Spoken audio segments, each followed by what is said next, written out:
The coast of Oregon Territory, in the raw, salt-bitten November of 1886, smelled of iron and endings. The Pacific was not the gentle ocean of poems and postcards, but a grey, heaving thing that threw itself against the rocks with the blind fury of something that had forgotten why it was angry. Sigrid Aske felt it in the floor of the cannery office, where she had spent the last 3 years keeping the books. Her fingers stained not with fish blood like the other workers, but with ink. Always ink, columns of numbers that told the story of other people's money. Her husband Erik had been the one who smelled of the sea, a Norwegian whaler turned shore carpenter. He had come to the village of Cape Morrow with the knowledge of 100 Atlantic crossings written into his hands. He could read the grain of bone the way other men read newspapers, could shape a joist from driftwood that would outlast anything the lumber mill produced. But the sea he had loved and fled in equal measure had found him anyway. A rogue wave had taken him off the jetty in September, dragging him under so quickly that the men standing 10 feet away heard nothing but a sound like a door closing. 2 months later, the door to Sigrid's life closed with equal efficiency. Gannett Croft, the cannery owner, stood in the office doorway with a ledger under his arm and a look on his face that Sigrid recognized. It was the look men wore when they had already made a decision and were performing the courtesy of informing you. Sigrid, the company is bringing in a new bookkeeper from Portland, a man with a family. He will need the cottage. Croft paused. He rubbed the back of his neck, and for a moment something almost human moved behind his eyes. Your work has been adequate, more than adequate. But the cottage is company property, and I cannot justify housing a single woman when there is a family in need. Adequate. The words sat between them like a dead fish on a clean counter. 3 years of meticulous ledgers, of catching errors that would have cost Croft hundreds, reduced to adequate. The notice gave her 4 days. She spent the first day sitting in the cottage that smelled of Eric's pipe tobacco and the linseed oil he used on his tools. She did not cry. She had cried once on the night they told her about the wave, a single wrenching hour of grief that had left her throat raw and her eyes swollen shut. She had decided then that she was done with crying.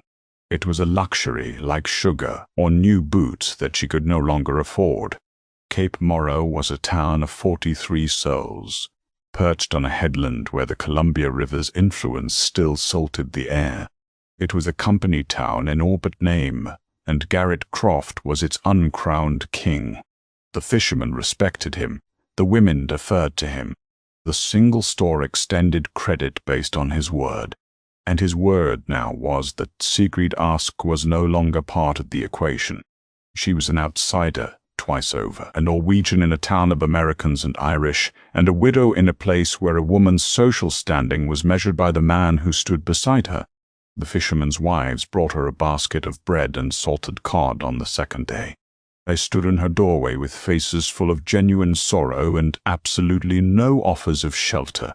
You could take the mail coach south to Astoria, one of them said, a woman named Ruth Pepper whose kindness was real but whose practicality was sharper. There are boarding houses there. Work for a woman who can figure numbers. Pity was real in Cape Morrow, but it was quickly chased away by the arithmetic of survival. Every household was already calculating its stores for winter, counting cords of firewood, barrels of saltfish, sacks of flour. An extra mouth was not charity. It was subtraction. On the 3rd day, Sigrid opened Eric's sea chest. She had avoided it since his death the way you avoid a room where someone died, not from superstition but from the certainty that the smell of them will undo you. Inside, beneath his oilskin coat and a coil of good rope, she found his journal.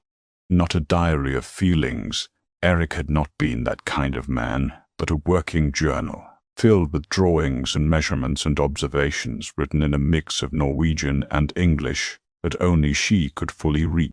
Whaling sketches, cross-sections of bone showing the honeycomb structure that made it light and impossibly strong, diagrams of how the old whalers in Vestfold had built shelters from discarded skeletal remains, the curved ribs forming natural arches, the dense bone holding warmth the way stone holds the heat of the sun long after sunset.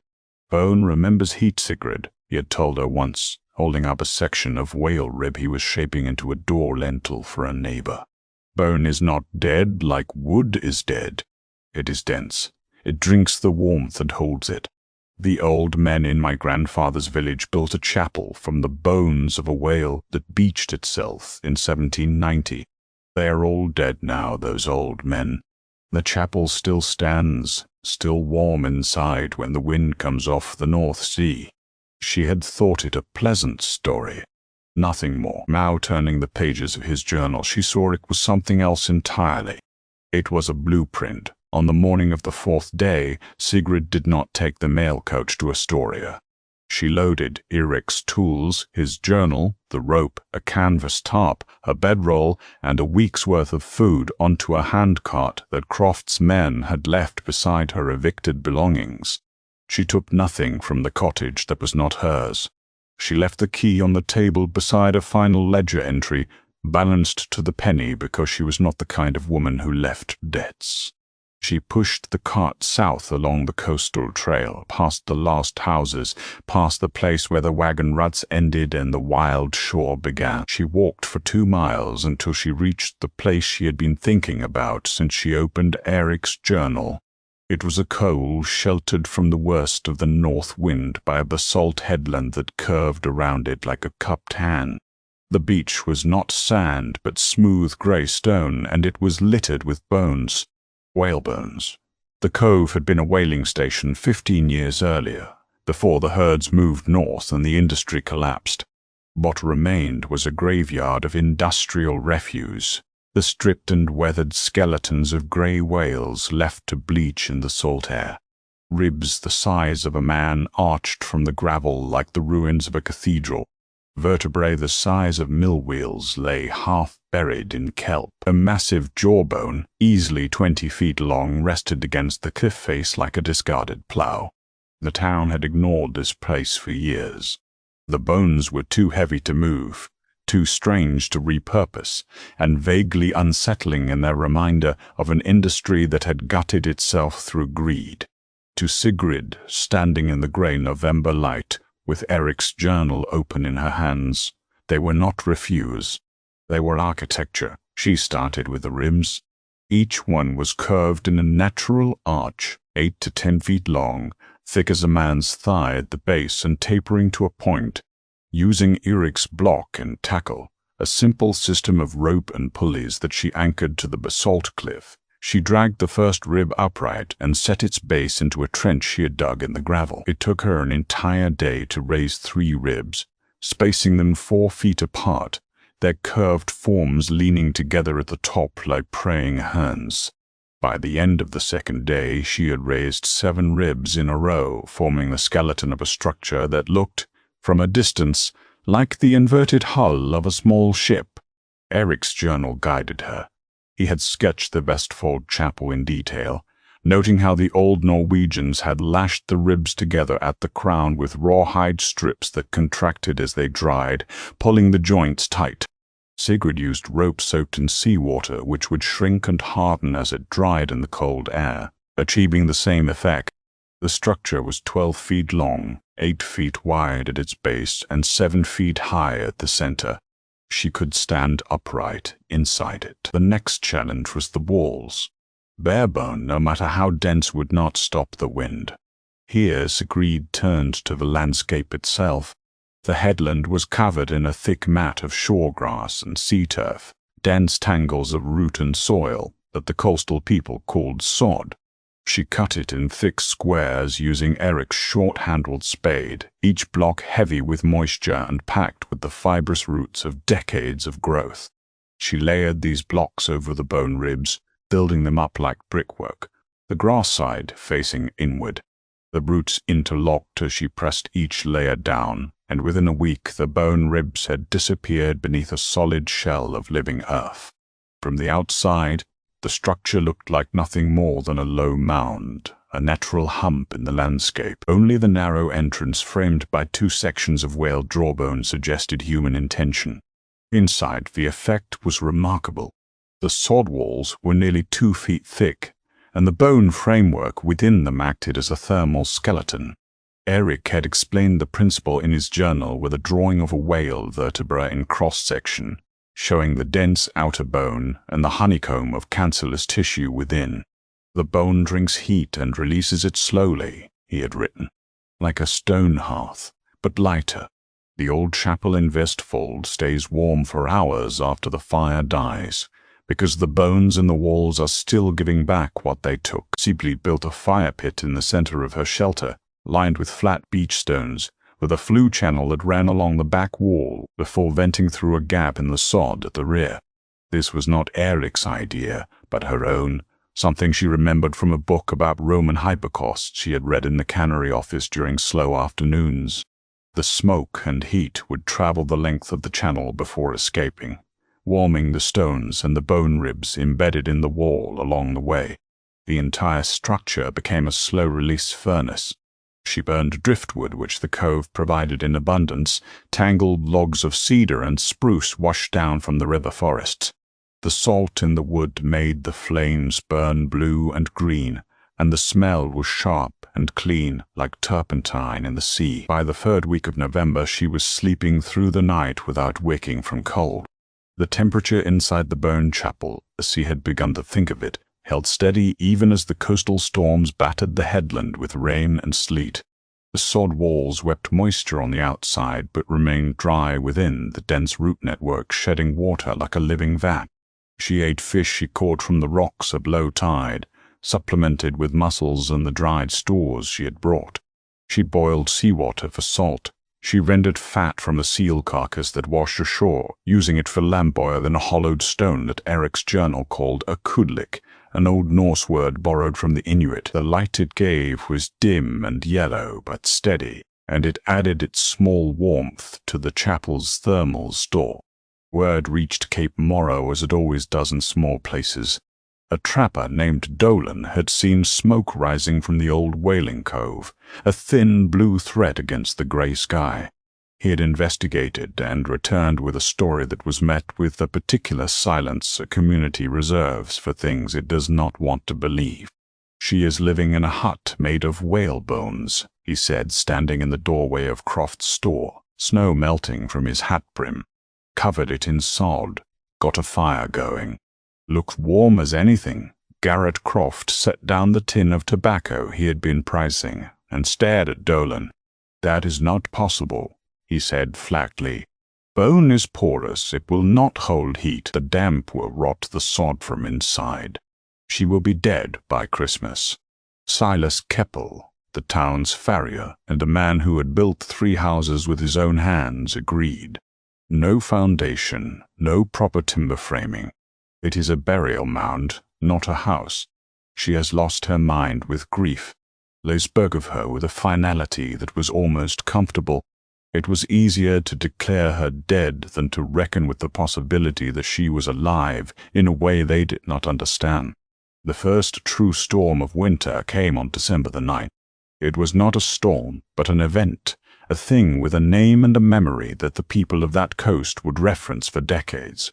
The wind came from the northwest at speeds that bent the trees horizontal. The rain was not rain, but a wall of water driven sideways with such force that it found every gap, every crack, every imperfectly chinked joint in every cabin in Cape Morrow. Garrett Croft's own house, the finest in town, built with milled lumber and a proper shingle roof, lost 3 sections of roofing in the first hour. Water poured through the gaps and pooled on the floor, extinguishing the hearth fire and turning the interior into a cold, dripping cave. He spent the night huddled in his store with 6 other families, burning inventory to stay warm. The fishermen's cabins fared worse. 2 collapsed outright, their log walls undermined by the flooding creek that ran through the center of town. Ruth Petter's husband broke his arm trying to brace a wall that came down anyway. By morning, Cape Morrow was a wreck.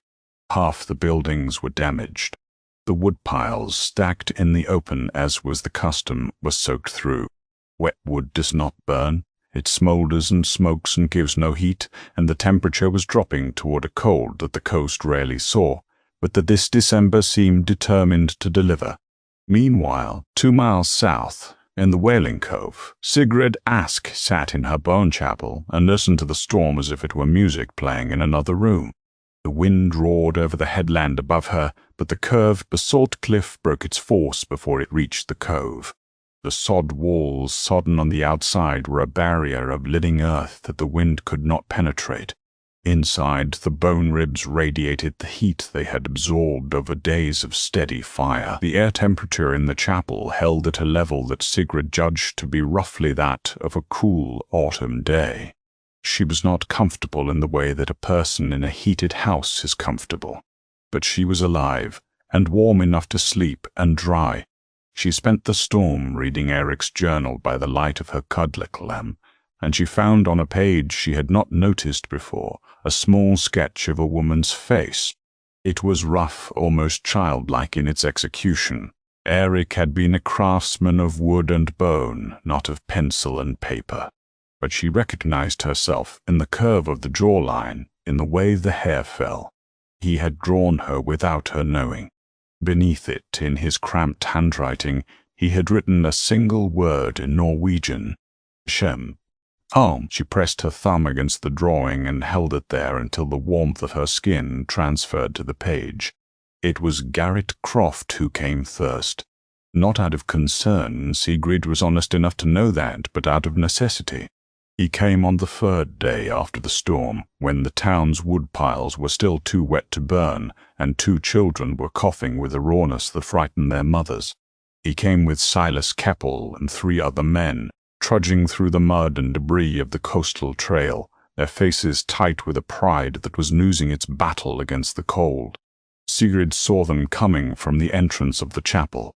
She did not feel triumph. She felt a tiredness that went deeper than muscle and bone, and beneath it something that surprised her, a kind of sorrow for them. They had been wrong, yes, but they had been wrong in the way that most people are wrong, not out of malice, but out of the simple inability to imagine that the world could work differently than they had always been told. Croft stopped 10 paces from the entrance. He looked at the mound of sod, at the jawbone frame of the doorway, at the thin stream of blue smoke rising from the rear vent. He looked at Sigrid, who stood in the entrance wearing only a wool shirt, no coat, in weather that had him shivering through 3 layers. Something shifted in his face. It was not a collapse of pride. It was quieter than that. It was the expression of a man who has just learned that the map he has been following his entire life has a coastline drawn in the wrong place. He opened his mouth and closed it. Then he said in a voice strict of authority, "My children are cold, Mrs. Askey, not how. Not explain, not even please. Just the fact laid bare. It was the most honest thing she had ever heard him say. Bring them, she said. That evening, 6 children and 4 adults sat inside the bone chapel of the whaling cove. The children stopped coughing within an hour, the warm, humid air from the seaweed Sigrid had laid over the hot stones easing their raw throats. Silas Keppel, the farrier and house builder, sat with his back against the curved wall and felt the warmth radiating from the bone ribs beneath the clay plaster. He pressed his palm flat against the surface and held it there for a long time, his face working through an emotion he could not name. "How does the bone hold the heat?" he asked, his voice rough. "It is not like wood. It is not like stone. It is like both," Sigrid said. "My husband said bone is the memory of a living thing. It remembers the heat the way it once remembered the body it held up. The tiny spaces inside it, the honeycomb, they trap the warm air. The dense outside holds it in. It is a wall and a half in one." Silas looked at the arched ribs above him, the structure of a whale's chest cavity, repurposed into the structure of a human shelter. He saw the elegance of it, the way the natural curve of the bone created a self-supporting arch that no carpenter's square could improve upon. And for the first time in his life he understood that there were forms of building that his training had never imagined. Croft organized the salvage. With Sigrid's guidance and Silas's building skill, they began to haul whalebones from the cove to Cape Morrow. They packed sod and earth against the north walls of the surviving cabins, creating insulating berms. They built smaller fire channels inside, routing the heat through masonry paths that warmed the walls instead of sending all their energy straight up the chimney. The wet wood, which would not burn hot enough for an open hearth, burned adequately in the enclosed channels, its modest heat captured and stored by the stone and bone lining. Cape Morrow survived that winter. Not comfortably, not easily, but it survived.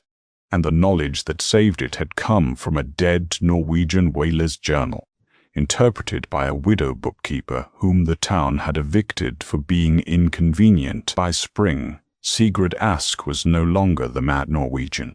The bone chapel in the cove stood for years, a landmark that sailors used to navigate the approach to the headland. Travelers who stopped there remarked on the strange structure, the arched ribs visible where the sod had worn thin, the entrance framed in jawbone, the interior still warm from a fire that seemed barely adequate, but somehow filled the space with a steady, gentle heat. They asked who had built it. The answer was always the same. The bookkeeper, the widow, the one they kicked up before winter. Sigrid Ast's story is not really about whalebones. It is not really about sod walls or thermal mass or the engineering principles of cancellous bone structure. Though all of those things are real and all of them work, it is about the knowledge we discard. It is about the things we call worthless because we have forgotten how to see them. You are listening to this right now, and somewhere in your life there is a cove full of bones. There is a journal you have not opened. There is a principle someone taught you, a parent, a grandparent, a teacher, a friend who is no longer here, and you filed it away under quaint, under old-fashioned, under not how things are done anymore. What if that is exactly how things are done? What storm is building on your horizon right now? What conventional wisdom are you trusting to keep you warm, even though the walls are already leaking? Even though the wood pile is already wet? What strange, overlooked, laughed-at idea are you walking past every single day on your way to do things the way everyone else does them? The bones are already there, the journal is already written. The entrance is already waiting, overgrown and half-hidden. But there, your chapel is waiting. Start clearing the cove. This story is a historically inspired reconstruction. The characters are fictional and the events are a dramatization of principles related to survival, shelter, and thermal engineering. The content presented here is for entertainment and inspirational purposes only and does not constitute professional engineering, architectural, or survival advice. Always consult with qualified professionals before undertaking any building or survival-related activities.